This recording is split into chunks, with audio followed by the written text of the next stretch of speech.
G'day. Talking to you today about a book.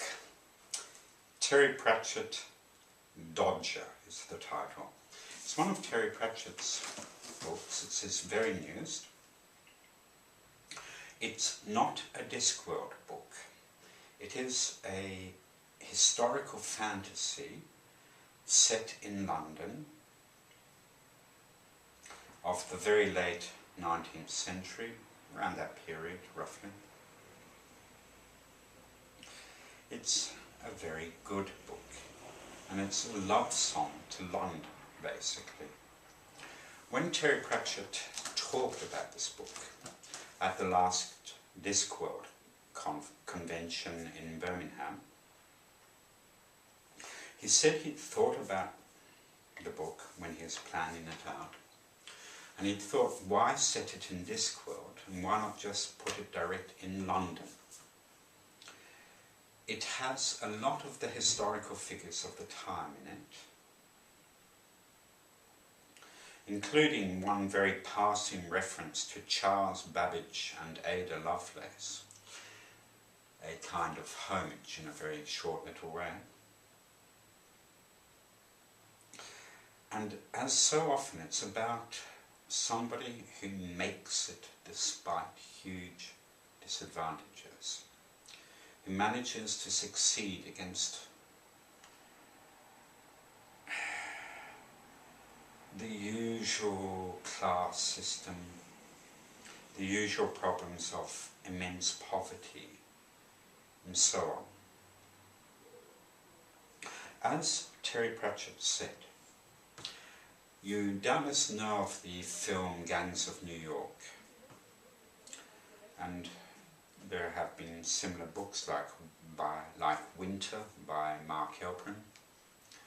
As Terry Pratchett said, London made New York look tame.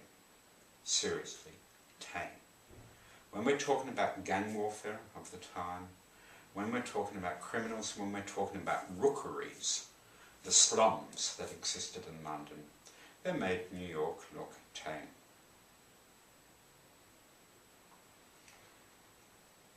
I don't want to give too much of the book away, but it's very recommendable, worthwhile reading. There have been a lot of love songs to London, in essence, in fiction, from a lot of different authors, and some authors have entire series, basically, for them. For example, people like Anne Perry, and so on.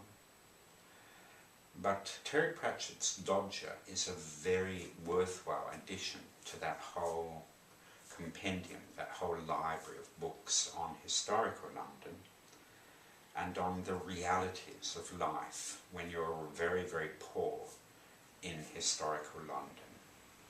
Terry Pratchett doesn't drive it into your head with a hammer. He's quite subtle in explaining the very harsh realities of life. Miss one sentence and you miss a whole very, very subtle description of just how brutal life was for the poor in London,